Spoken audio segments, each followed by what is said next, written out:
I'm Eleanor Wilson, 67, and 1 week after burying Richard, my husband of 45 years, my son Marcus sold our family business behind my back. "You're too old to run it. Dad's gone, you're next in line," he said with cold eyes I barely recognized. I smiled, hiding the storm inside me. What Marcus didn't know was that Richard had prepared for this betrayal. The morning after, my phone rang. It was the buyer himself. "Mrs. Wilson, there's been a misunderstanding. You're still the legal owner." Before I continue my story, where are you watching from today? Hit that like and subscribe button, while I reveal how a grieving widow turned the tables on her own son. Richard and I met when I was 22, a fresh-faced elementary school teacher with dreams bigger than my small-town reality. He was 25, with skilled hands and a vision for creating furniture that would last generations. I fell in love with his gentle strength and unwavering determination.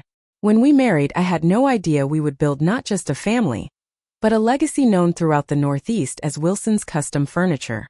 We started in a tiny workshop behind our first home, a modest fixer-upper on Maple Street.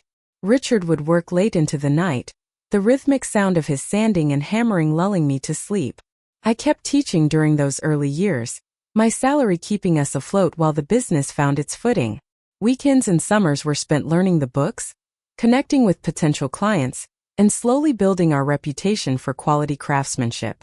3 years into our marriage, I discovered I was pregnant with Marcus. By then, Richard had secured enough regular clients that I could leave teaching to focus on our growing family and business. We converted the spare bedroom into an office where I could manage orders and finances while caring for our newborn son. The smell of sawdust and varnish permeated our home, becoming as familiar to Marcus as the scent of baby powder. He took his first steps across wood floors his father had laid, and his little hands would often reach for wood scraps to play with. Richard would beam with pride, convinced his son would inherit his passion for craftsmanship. 5 years later, our daughter Diana arrived, completing our family. By then, Wilson's Custom Furniture had outgrown our home workshop. With a small business loan and every penny of our savings, we purchased an old warehouse on the edge of town.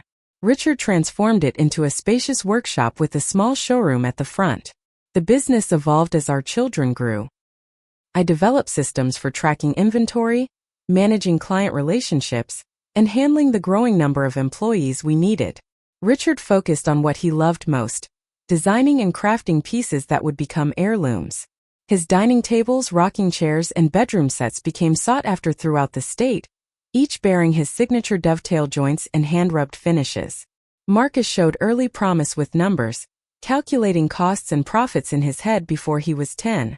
Diana inherited her father's eye for design, sketching furniture concepts that sometimes surpassed Richard's own creativity. Our family dinners buzzed with discussions of wood types, client requests, and business strategies.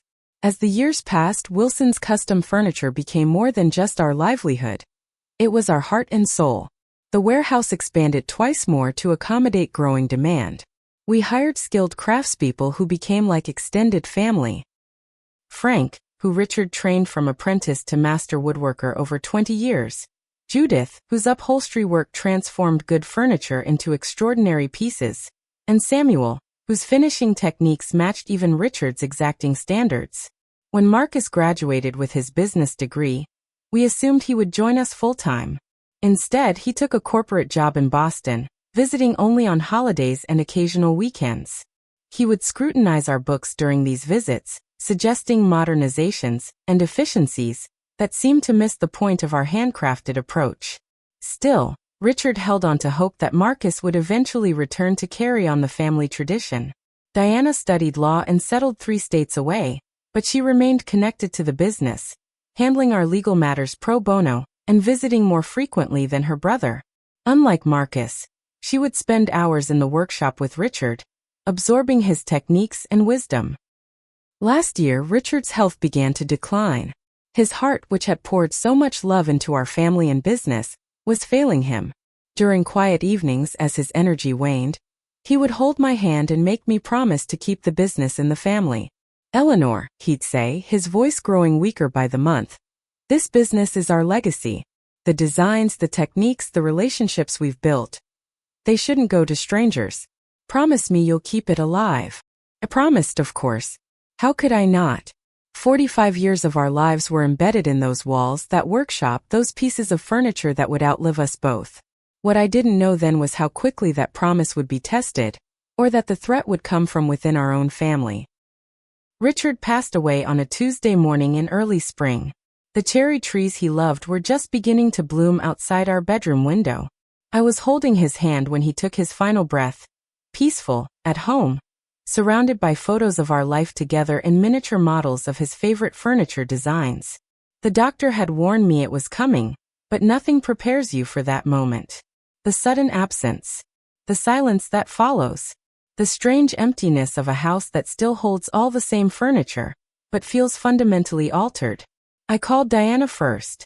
She answered on the second ring, as if she'd been waiting for the call. Mom. Her voice was tentative.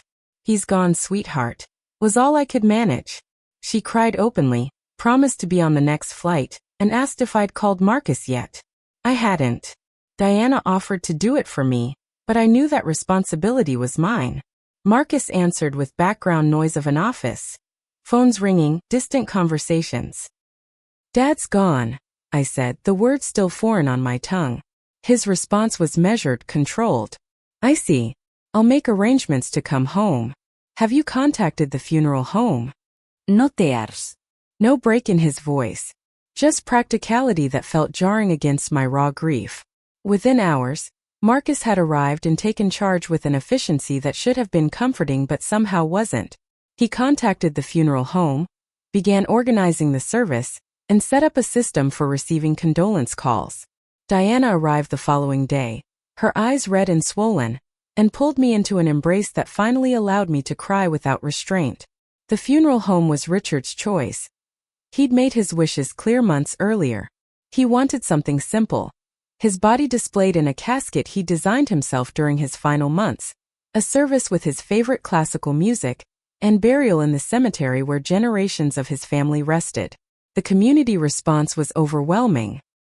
Orders for furniture were paused out of respect, but clients sent flowers, food, and handwritten notes describing how Richard's craftsmanship had enhanced their homes and lives. Frank, Judith, and Samuel came to the house daily, helping with arrangements and sharing stories that made Richard feel briefly present again. The morning of the funeral, I stood in our bedroom, struggling with the clasp of the necklace Richard had given me on our 40th anniversary. Diana appeared in the doorway, crossed to me, and fastened it with gentle fingers. We'll get through this, Mom, she whispered, meeting my eyes in the mirror. The church overflowed with people, clients, fellow craftspeople, friends, and neighbors. The minister spoke of Richard's dedication to creating beauty and functionality, of his patient teaching, and his quiet generosity. Frank shared stories of apprenticing under Richard, his voice breaking several times. Diana read a poem she'd written about her father's hands, how they could transform raw wood into art, and how gently they'd held her as a child. Marcus delivered a polished eulogy that spoke of Richard's business acumen and work ethic but somehow missed the essence of the man. As I listened, I realized Marcus was describing a stranger, a generic successful businessman rather than the passionate craftsman who had been his father. At the reception afterward, I noticed Marcus deep in conversation with Thomas Parker, owner of Parker's Modern Home Furnishings. Parker's company was everything Wilson's wasn't mass-produced, trendy pieces with half the quality and twice the marketing budget. Richard had always viewed Parker with a mixture of disdain and pity for prioritizing profit over craftsmanship. Seeing them talking with such intensity, heads bent together, sent a chill through me that had nothing to do with grief. When they noticed me watching, Marcus quickly steered Parker toward the refreshment table. Diana noticed too. What was that about? She murmured. I don't know, I replied. But I don't like it. In the days that followed, Marcus remained at our home, ostensibly to help with paperwork and arrangements. Diana had to return to her law practice but promised to come back the following month to check on me. The business remained closed for a week of mourning, but I planned to reopen the following Monday. Richard would have wanted that. He always said that creating was the best therapy for a troubled heart. The day before reopening, I found Marcus in Richard's office, poring over ledgers and inventory lists. Planning our next quarter? I asked, trying to sound normal, To find a way forward with my son who suddenly felt like a stranger. Just getting a clear picture, he replied without looking up. There's a lot to consider now that Dad's gone. The business will continue, I said firmly. I promised your father. Marcus finally looked up, his expression unreadable. We'll see, Mom. We'll see. That evening Frank called me, concern evident in his voice. Mrs. Wilson, I don't mean to worry you, but Marcus has been asking strange questions about our client list, proprietary designs, and valuation methods. It doesn't feel right. Judith and Samuel called with similar concerns. Samuel reported that Marcus had been photographing Richard's design notebooks, the hand-drawn plans that were the heart of our unique offerings. I went to bed that night with a growing sense of dread, my grief now tangled with a new anxiety I couldn't yet name. 1 week after we laid Richard to rest, Marcus called what he termed a family meeting, in the dining room. The same table where we'd shared thousands of family meals, celebrated birthdays, and made business decisions together now felt like a corporate boardroom with Marcus at its head. I've been reviewing the business thoroughly, he began, pulling out a folder of documents. And I've made an executive decision that I believe is in everyone's best interest. My hands grew cold as he continued. I've sold Wilson's custom furniture to Thomas Parker. The papers were signed yesterday. Parker's modern home furnishings will absorb our assets, client list, and select designs. They're offering positions to some of the staff, though not all. The room tilted around me. Diana, who had flown back for the weekend, shot to her feet. You did what? Her voice cut through the room like a blade. You have no right. Marcus remained calm, straightening the papers before him. I have every right. As Dad's son and with Mom clearly in no condition to make business decisions, I acted in the family's financial interest. He turned to me, his expression a mockery of concern. Mom, you're 67. You're too old to run a business this size. Dad's gone and you're next in line naturally. Did you really think you could manage alone? Parker's offering a very fair price. Enough for you to retire comfortably. I could barely breathe through the betrayal crushing my chest. This business is not yours to sell, Marcus. It belongs to me as much as it did to your father. We built it together. I have power of attorney, he countered, sliding a document across the table. Dad signed it last year when his health began to decline. I stared at Richard's signature, my mind racing. Richard had never mentioned granting Marcus power of attorney. He would have told me something so significant. Diana snatched the paper, her legal training immediately evident as she scanned the document. This is dated 4 months ago. Dad was already in hospice care by then, heavily medicated. His mental capacity would have been questioned by any reasonable court. She looked up sharply. Who witnessed this? Who was the notary? Marcus waved his hand dismissively. It's all legal. The business has been sold. Parker is already taking inventory. How could you do this? I asked, my voice barely audible. This was your father's life's work. Our family legacy. Legacy? Marcus scoffed. It's an outdated business model producing overpriced furniture in an era of IKEA and online shopping. I did you a favor before the whole thing collapsed. Parker only bought it for the client list and a few of Dad's signature designs. Diana was still examining the document, her attorney's eye-catching details I missed. This notary stamp is from Pennsylvania. When was Dad in Pennsylvania 4 months ago? Marcus's jaw tightened. You can challenge it if you want, but it will take months of legal battles, during which the business will flounder. Parker's offer expires in 3 days. The truth dawned on me with sickening clarity. You forged this, I whispered. Your own father's signature. Instead of denying it, Marcus leaned forward. I did what needed to be done. The business was a burden to Dad in his final years, and now it would be a burden to you. Parker is offering $3 million. Do you have any idea how much money that is? You could live the rest of your life in comfort. How long have you been planning this? Diana demanded, her voice shaking with fury. That's irrelevant, Marcus replied, but his eyes shifted away momentarily. It's not irrelevant to me, I said, finding my voice again. Tell me the truth, Marcus. How long? After a long pause, he answered. Parker approached me 8 months ago.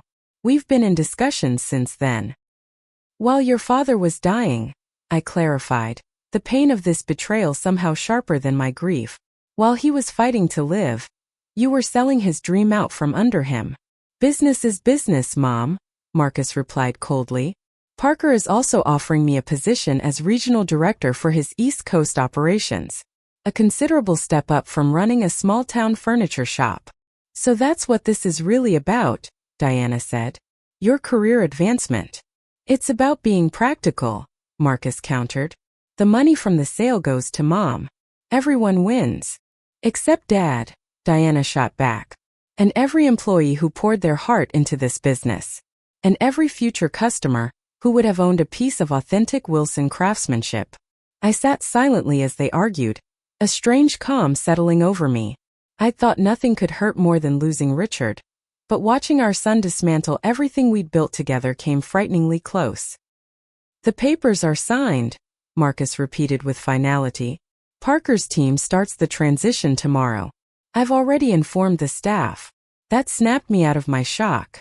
You told the employees? Without consulting me. They needed to know their positions might be eliminated, he said with casual cruelty. Only Frank, Judith, and Samuel are being offered positions with Parker's company. I stood up slowly, gathering whatever dignity I could muster. Get out of my house, I said quietly. Marcus looked genuinely surprised. Mom, be reasonable. This is business. No, I corrected him. This is betrayal. Get out of my house. Now. After Marcus left, Diana held me as I finally broke down, sobs racking my body until I had no tears left. When I could speak again, I looked at my daughter. He won't get away with this, I promised her. Somehow, I'll stop him. What Marcus didn't know was that beneath my grief and shock, a plan was already forming. The son who thought I was too old and frail to run a business was about to learn exactly who he was dealing with. The morning after Marcus's announcement, I woke with a clarity and purpose that had been absent since Richard's diagnosis. Diana was already in the kitchen, making coffee and researching business law on her laptop. We need to see Patricia Stevens first thing, I said, naming our family attorney who had handled our business matters for decades. Diana looked up, her eyes red from lack of sleep. I called her last night. She can see us at 9. Patricia's office hadn't changed in 20 years, the same leather-bound law books, the same antique desk, restored by Richard as partial payment for legal services when we were starting out, and the same no-nonsense attitude that had served our family well. That power of attorney document is suspicious on multiple levels, she said after hearing our story. Richard consulted me about his will and business arrangements 3 months before he passed. He never mentioned granting Marcus power of attorney. In fact, she pulled a file from her cabinet and laid several documents on the desk. Richard updated your business ownership structure last year. He transferred his 50% ownership to you, Eleanor, with specific instructions that upon your eventual passing, the ownership would be split between Marcus and Diana, with a requirement that neither could sell without the other's consent. I stared at the papers, recognizing Richard's signature, his actual signature, not the forged version Marcus had produced. So legally, Diana began. Legally, Eleanor owns 100% of Wilson's custom furniture, Patricia confirmed. Any sale without her explicit consent is invalid. Relief flooded through me, followed quickly by renewed anger at Marcus's deception. What do we do now? I asked. First, we send formal notices to both Marcus and Thomas Parker, informing them of the true ownership status and invalidating any sales agreement they may have signed. Then we secure the business premises and all assets immediately. We were planning our next steps when my phone rang. The screen showed a number I didn't recognize. Mrs. Wilson? This is Thomas Parker. My hand tightened on the phone. Mr. Parker. I believe we need to talk. There seem to be some irregularities in the sale your son arranged. I put the phone on speaker so Diana and Patricia could hear. What kind of irregularities? After our meeting yesterday, I had my legal team conduct standard due diligence. They discovered that you are the sole legal owner of Wilson's custom furniture. Your son represented himself as having power of attorney, but our research indicates this may not be accurate. The professional caution in his voice couldn't fully mask his discomfort. "Your research is correct, Mr. Parker," I replied coldly. My son had no authority to sell the business. There was a pause before Parker continued. "I suspected as much." Marcus seemed overly eager to complete the sale quickly. When I expressed interest in meeting with you to discuss the transition, he insisted it wasn't necessary. I imagine he did. "Mrs. Wilson, I'd like to meet with you in person. While I understand you may have no interest in selling, I'd still like to apologize face-to-face for this unfortunate situation." We arranged to meet at Patricia's office that afternoon. After ending the call, Patricia immediately began preparing documents to formally invalidate the fraudulent sale. "We should go to the workshop," I told Diana. "I need to see what damage has been done." The Wilsons' custom furniture workshop had been my second home for 4 decades. Walking through the doors that morning, I was struck by the stillness. Normally, the space would be alive with the sounds of saws, sanders, and the low murmur of craftspeople discussing projects. Today, tools lay abandoned, projects half-finished on workbenches. Frank emerged from the back office, his face lighting up when he saw me. "Mrs. Wilson, thank God you're here. We didn't know what to believe." Judith and Samuel appeared moments later, both expressing similar relief. They explained how Marcus had gathered the staff yesterday, announced the sale to Parker's company, and informed several employees that their positions would be eliminated. "He had us doing inventory all day," Samuel said, disgust evident in his voice, "photographing Richard's design books, documenting techniques. And he changed the security codes," Judith added. "Told us Parker's team would be arriving today to begin the transition." "None of that is happening," I assured them. "Marcus had no authority to sell the business. I'm still the owner, and Wilson's custom furniture isn't going anywhere." The relief on their faces mirrored what I had felt in Patricia's office. These people weren't just employees. They were family who had stood beside Richard and me through decades of business challenges and triumphs.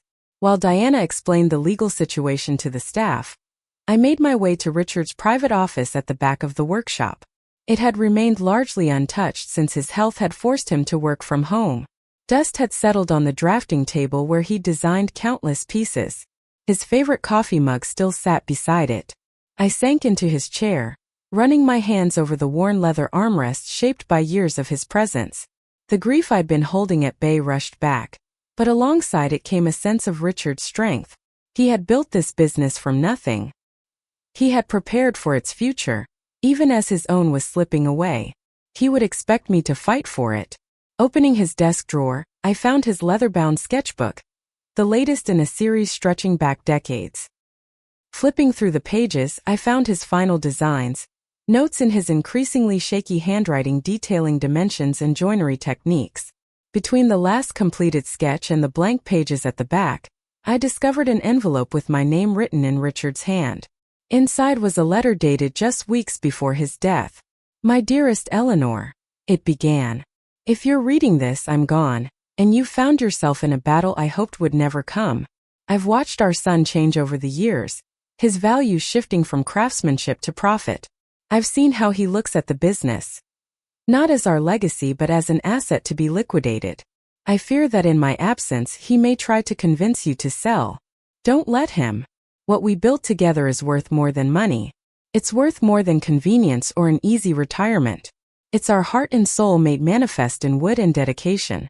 I've taken legal steps to protect our legacy, working with Patricia to ensure you have full control. Trust her guidance. Trust your own strength, which has always been greater than you know. Whatever happens, remember that I believe in you. You were always the true strength behind Wilson's custom furniture. The world saw my hands creating, but you were the mind and heart that made it all possible. All my love, always, Richard." Tears blurred my vision as I carefully folded the letter and returned it to its envelope. Richard had known. Perhaps not the specifics of Marcus's betrayal, but its likelihood. And he had prepared for it, not just legally but by reminding me of my own strength. When I emerged from the office, Diana was on her phone, her expression grim as she paced between workbenches. "That was my investigator friend," she said after ending the call. He found something interesting about Marcus. Apparently, he has significant gambling debts, over $200,000. He's also underwater on his condo mortgage and maxed out 3 credit cards. The pieces clicked into place. Marcus's desperation, his rush to sell, his arrangement for a position with Parker, all driven by financial troubles he'd hidden from the family. There's more, Diana continued. The forged power of attorney document? The notary stamp belongs to a paralegal at Marcus's company who was fired 3 months ago for falsifying documents. By mid-afternoon, we had retaken control of the business premises, changed security codes, and informed all employees that Wilson's Custom Furniture would continue operations as normal. Patricia had sent formal legal notices to both Marcus and Parker's company. Our meeting with Thomas Parker revealed another layer to Marcus's deception. Parker admitted that the surprisingly low purchase price had been sweetened by Marcus's promise to include proprietary designs and techniques not officially listed as business assets, family heirlooms, and Richard's personal design notebooks that were rightfully mine. I want to be clear, Mrs. Wilson, Parker said, looking genuinely uncomfortable. Had I known the true situation, I never would have entered into negotiations with your son. While our companies have been competitors, I always respected your husband's craftsmanship and integrity. I studied the man across the table, a businessman focused on profit margins and market share, but not, it seemed, a willing participant in fraud. Thank you for your honesty, Mr. Parker, I replied. I hope you understand that Wilson's Custom Furniture is not for sale. Not to you, not to anyone. He nodded, accepting my decision without argument. If you ever change your mind, my offer stands. In the meantime, perhaps we can discuss a more limited collaboration. Your custom pieces paired with our distribution network could be beneficial to both companies. I promised to consider it, though I had no intention of diluting Richard's legacy with mass-market compromises. As Parker gathered his papers to leave, he paused. Your son? I assume there will be legal consequences. I met his gaze steadily. That's a family matter, Mr. Parker. But yes, there will be consequences. The next morning, Diana and I met again with Patricia to develop a comprehensive strategy. The immediate legal threat to the business had been neutralized, but Marcus's actions had created ripples that needed to be addressed. We should press charges for the forgery, Patricia advised. It's a serious crime. I stared out her office window, watching leaves scatter across the parking lot. He's still my son, I said quietly. Diana took my hand. Mom, what he did was unforgivable. He tried to steal Dad's legacy from you. From all of us. I know, I sighed. And there will be consequences. But I want to handle this carefully. We decided on a multi-pronged approach. First, securing the business completely, changing all financial access, documenting inventory, and ensuring no assets could be removed or transferred. Second, gathering evidence of Marcus's forgery and attempted fraud. And third, determining the most effective way to confront him. Let him think he's won for now, I suggested. He believes I'm too broken by grief to fight back. Let's use that misconception to our advantage. Patricia nodded approvingly. The element of surprise can be powerful in these situations. We spent the day executing the first part of our plan. I contacted our bank and froze all business accounts, then authorized new ones with only my signature required. Diana helped me document every asset of the business, from machinery to the priceless collection of Richard's design notebooks. Frank, Judith, and Samuel proved invaluable, working after hours to help us create a detailed inventory. They also revealed that Marcus had instructed them to set aside certain signature pieces, a Macintosh-inspired writing desk, a set of shaker rocking chairs, and a hand-carved 4-poster bed items he had apparently promised to Parker as part of their arrangement. These are Richard's masterpieces, Frank explained, running a reverent hand over the writing desk. Pieces he never would have sold to a mass-market retailer. By evening, exhaustion had set in, but the business was secure. Diana insisted I get some rest, but sleep proved elusive. Around midnight, I found myself driving to the cemetery, needing to be close to Richard. The night was clear, stars sharp against the dark sky. I made my way to Richard's grave, the newly placed headstone still stark and raw against the manicured grass. "I could use your advice right now," I said softly, tracing the engraved letters of his name. "Our son has broken my heart in ways I never imagined possible. I don't know if I can ever forgive him." The cemetery remained silent, but sitting there in the quiet darkness, I felt a familiar sense of Richard's practical wisdom settling over me. He would say that forgiveness wasn't the immediate issue, protecting what we'd built together was. Forgiveness might come later, or it might not, but either way, it was a separate matter from doing what was right. I returned home with renewed clarity. This wasn't just about punishing Marcus or even about the money. It was about honoring 4 decades of work, creativity, and community impact. Wilson's custom furniture had provided employment for dozens of people over the years, trained countless apprentices, and filled homes with pieces that would be passed down through generations. That legacy deserved protection. The next morning, I called Thomas Parker and requested another meeting. Despite our confrontational beginning, I sensed he might become an unexpected ally. He agreed immediately, expressing again his regret at being entangled in Marcus's scheme. We met at a neutral location, a small cafe downtown that Richard and I had frequented for Sunday breakfasts throughout our marriage. Parker arrived punctually, dressed more casually than in our previous meeting, as if signaling a shift from adversary to potential collaborator. "Thank you for meeting me, Mr. Parker," I began after we'd ordered coffee. "I'd like to understand exactly what Marcus promised you." Parker hesitated briefly before answering. "Beyond the business itself, he offered complete access to your husband's design archive, what he called the real value of Wilson's custom furniture. He also promised to bring key staff members to my company, specifically Frank, Judith, and Samuel." "Did he tell you I was aware of these negotiations?" "He implied you were resistant initially, but had come to see the logic of selling, especially given your advanced age." Parker had the grace to look embarrassed at repeating Marcus's characterization. "And the unusually low purchase price, $3 million for a business with annual revenue of nearly $2 million, didn't strike you as suspicious?"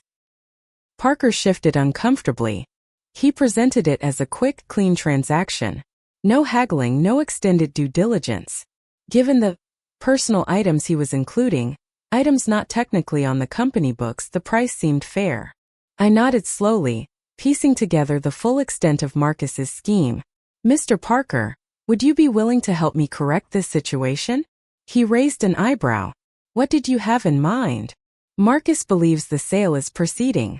I'd like to let him continue thinking that until I'm ready to confront him with the full evidence of his actions." Parker considered this. "You want me to play along?" "Just until everything is in place. Consider it making amends for nearly purchasing stolen property." After some negotiation, Parker agreed to maintain the pretense that the sale was moving forward. He would inform Marcus that the closing meeting would take place the following week, giving us time to complete our preparations. Back at the workshop, Diana had been working with Patricia to document every aspect of Marcus's fraud: the forged power of attorney, his unauthorized access to business accounts, and the promises he'd made to Parker regarding assets he had no right to sell. "We have enough evidence to bring criminal charges," Diana reported, spreading documents across a workbench. "Forgery alone carries serious penalties in this state." I studied the evidence of my son's betrayal, each document a fresh wound. "The question isn't whether we can prosecute him," I said finally. "It's whether we should."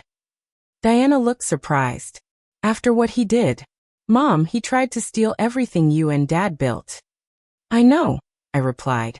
"But he's still your father's son. Richard would want us to be certain before we take steps that can't be undone."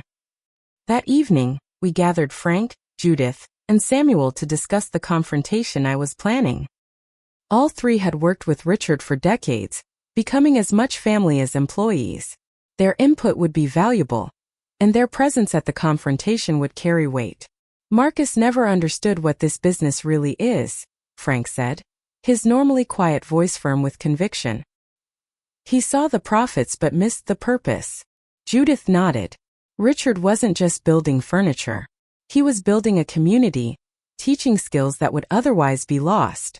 "Whatever you decide," Samuel added, "we stand with you, Mrs. Wilson." Their loyalty brought tears to my eyes.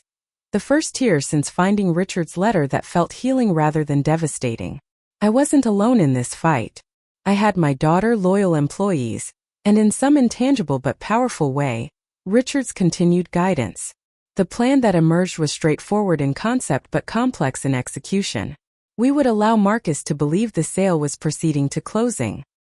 Parker would arrange a signing ceremony at the workshop, where Marcus would expect to finalize the transaction and receive congratulations for his executive decision.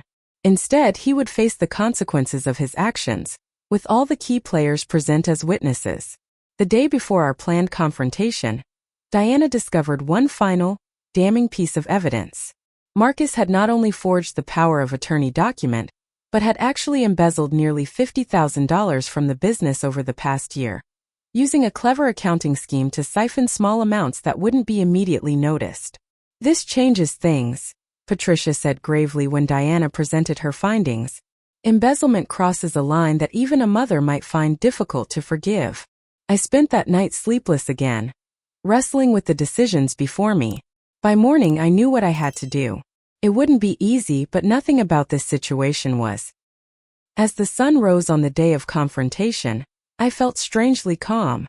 Whatever happened, by nightfall the truth would be known, and Wilson's custom furniture would begin a new chapter, without the shadow of betrayal hanging over it. The workshop had never looked more beautiful than it did that morning. Diana and I had arrived early to prepare, and the rising sun streamed through the tall windows, illuminating decades of craftsmanship. We had arranged a conference table in the center of the main floor, surrounded by some of Richard's finest pieces, a physical reminder of what was truly at stake. Frank, Judith, and Samuel arrived next, each dressed more formally than their usual workshop attire. Patricia came shortly after, carrying a briefcase full of documents that would expose Marcus's deception. Thomas Parker was the last to arrive before Marcus, looking uncomfortable but committed to his role in our plan. "Are you sure about this, Mrs. Wilson?" he asked quietly as I showed him to his seat. "Completely," I replied. "Thank you for your part in it." At precisely 10 o'clock, Marcus strode through the doors. He was wearing an expensive new suit and a confident smile that faltered momentarily when he saw me seated at the head of the table. He quickly recovered, assuming I was there to formally hand over the business. "Mom, I'm glad you decided to join us," he said with practiced warmth. "This is an important day for the Wilson family." "Indeed it is," I agreed, gesturing for him to take a seat. Marcus's eyes darted around the table, noting Diana's presence with a slight frown. I wasn't expecting such a crowd for what should be a straightforward signing. "Important moments should be properly witnessed," I said, keeping my voice steady. Parker opened his briefcase, removing a thick document that Marcus clearly assumed was the sales contract. The tension in the room was palpable as Parker slid the document across the table. Marcus reached for it eagerly, but I placed my hand on it first. "Before we proceed, I think we need clarity about exactly what's happening here today," I said. Marcus's smile tightened. "It's quite simple, Mom. We're finalizing the sale of Wilson's custom furniture to Parker's company, securing your financial future, and allowing you to enjoy your retirement without the burden of running a business." I nodded slowly. "That's one interpretation. Here's another. My son forged a power of attorney document, attempted to sell property he didn't own, and embezzled company funds to cover his gambling debts." The color drained from Marcus's face. "That's absurd. I have legal authority to—" "No, you don't," Patricia interrupted, sliding a document toward him. "This is the actual ownership structure of Wilson's custom furniture, updated by your father last year. Your mother is the sole owner. You never had any authority to negotiate a sale." Marcus glanced at the document, then at Parker. "This is a misunderstanding. We have a deal. We had a fraudulent arrangement based on false representations," Parker corrected him. "Once I learned the truth, I contacted your mother immediately." Marcus's composure cracked. "You went behind my back?" he demanded, glaring at Parker. "I acted ethically, which is more than I can say for you," Parker replied calmly. Diana opened a folder next, revealing bank statements and transaction records. We've documented every penny you took from the company accounts, Marcus. $52,000 over 14 months. Business expenses, Marcus countered weakly. Transferred directly to your personal accounts and to a casino in Atlantic City, Diana countered. That's embezzlement, plain and simple. Marcus turned to me, desperation replacing his earlier confidence. Mom, this is ridiculous. I was trying to help you. The business is too much for you to handle alone. Is that why you didn't consult me? Why you acted behind my back while I was grieving your father? My voice remained steady, though inside I was breaking all over again. Was that helping me, Marcus? For a moment I thought I saw genuine regret in his eyes, but it quickly hardened into something colder. You're making a mistake. Parker's offer won't stay on the table forever. The business will eventually fail without Dad. That's where you're wrong, Frank interjected. Your father built something that can outlast him because he shared his knowledge. He trained us. He prepared for the future. A future you tried to steal, Judith added, her normally gentle voice firm with conviction. Marcus looked around the table, realizing he was surrounded by united opposition. His hand went to his expensive watch, new I noticed, probably purchased with embezzled funds. What do you want from me? He finally asked, deflated. I slid the document that Parker had brought toward Marcus. It wasn't a sales contract but a confession and repayment agreement Patricia had prepared. This document acknowledges your attempted fraud and embezzlement. It requires full repayment of all stolen funds plus interest, resignation from any claim to the business, and your agreement to seek treatment for gambling addiction. Marcus stared at the document. And if I refuse? Then we proceed with criminal charges, Patricia stated matter-of-factly. Forgery and embezzlement could mean significant jail time. The silence that followed seemed endless. I watched my son, Richard's son, wrestling with the consequences of his actions. The boy who had once played with wood scraps at his father's feet was now a man I barely recognized, cornered by his own greed and deception. I need time to think, Marcus finally said. You have until the end of this meeting, I replied firmly. After that, Patricia files the criminal complaints. Marcus glanced around the table again, perhaps hoping for an ally, but found none. With trembling hands he picked up the pen Diana offered. You're ruining my life, he muttered as he signed. No, Marcus, I corrected him gently. You did that yourself. This is your opportunity to begin fixing it. After he signed, Parker and Patricia added their signatures as witnesses. The legal part of our confrontation was complete, but the emotional reckoning had barely begun.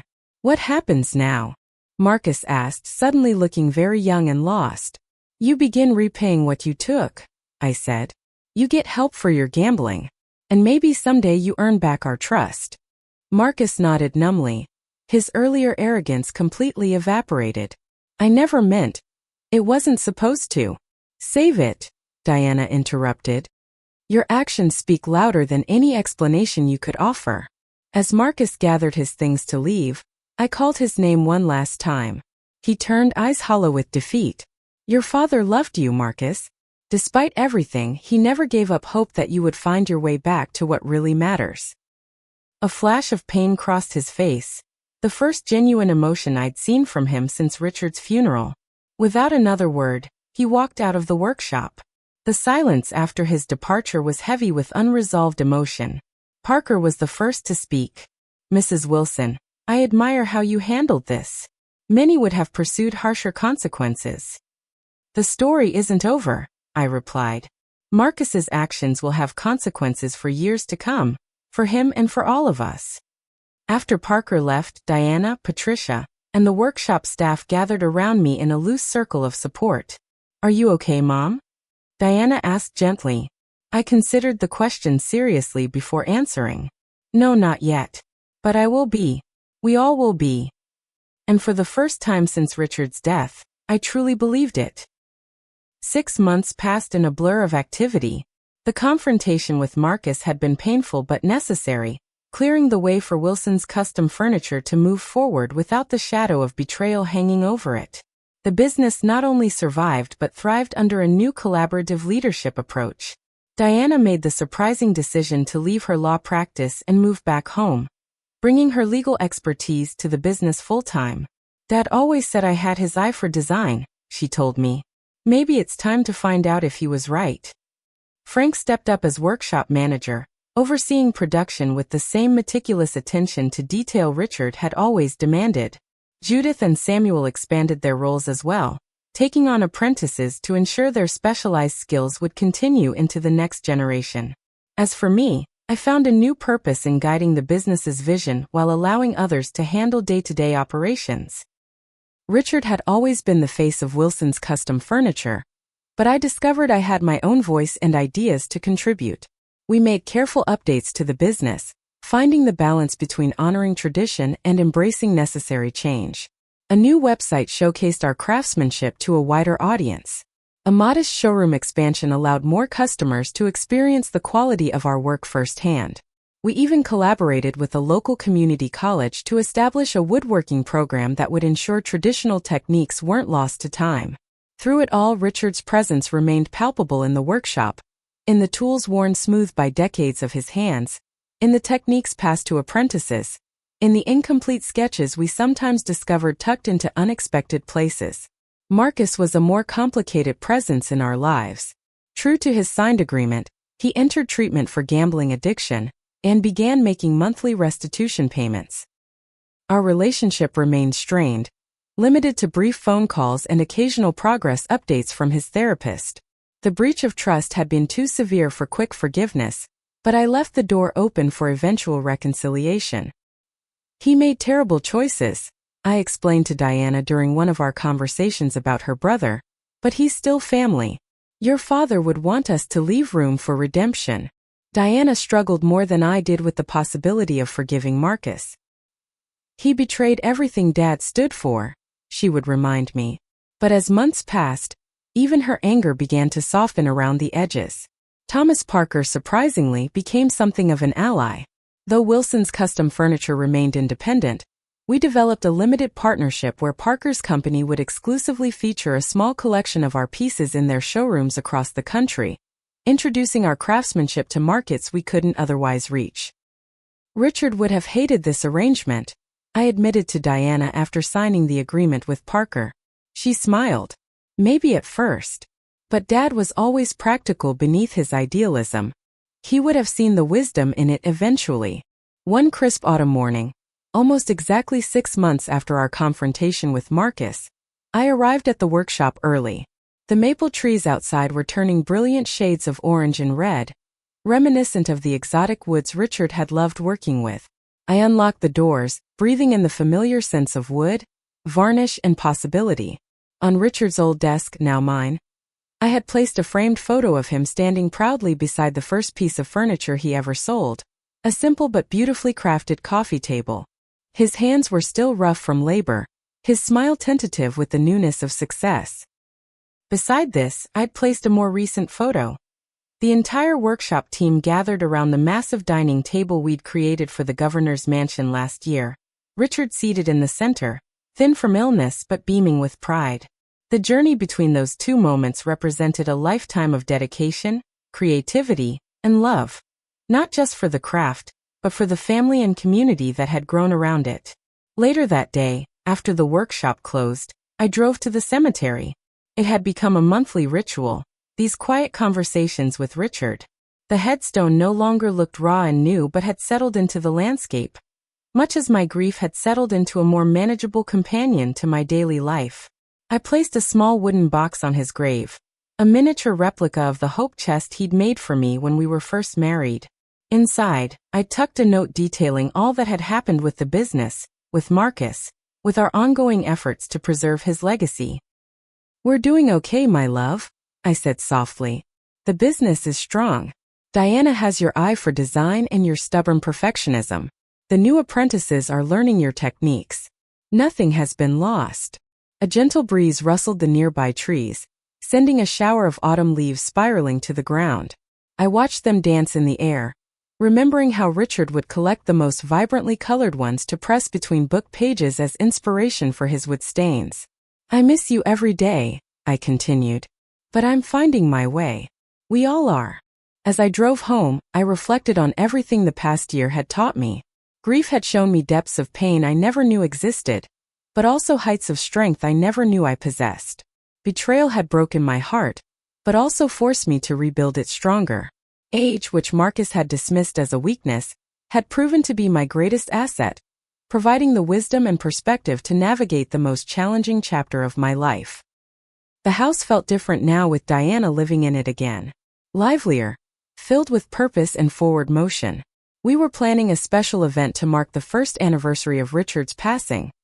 Not a somber remembrance but a celebration of his craftsmanship, featuring an exhibition of his most significant works gathered from clients near and far. As I settled in my favorite chair, one of Richard's early pieces, shaped perfectly to my form after decades of use, I thought about all of you who have listened to my story. Life rarely follows the paths we expect. The people we trust most can sometimes hurt us deepest.